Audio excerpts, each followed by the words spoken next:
नमस्कार, मी राहुल देवानंद काटकर, देवपुष्प फाउंडेशन संस्थापक, महाराष्ट्राचे लोकप्रिय उपमुख्यमंत्री आदरणीय देवेंद्रजी फडणवीस साहेब यांच्या वाढदिवसाचे औचित्य साधून माझे मार्गदर्शक आदरणीय श्रीकांत भारतीय साहेब यांच्या मार्गदर्शनाखाली देवपुष्प फाउंडेशनच्या वतीने तसेच स्वराज प्रतिष्ठान, स्वराज कंस्ट्रक्शन यांच्या संयुक्त विद्यमानाने सोलापूर शहरामध्ये 151 गणेश मूर्तींचे सार्वजनिक मंडळांना मोफत वाटप करण्यात येणार आहे।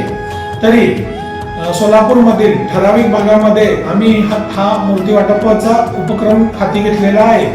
ज्या मंडळांना मूर्ती पाहिजे असेल त्यांनी आपापल्या मंडळाची नाव नोंदणी करून आपली मूर्ती ही नोंदणीकृत करून घ्यावी आणि हा गणेशोत्सव अजून मोठ्या प्रमाणात आनंदात आणि उत्साहात साजरा व्हावा यासाठी हा आमचा एक छोटासा प्रयत्न आहे।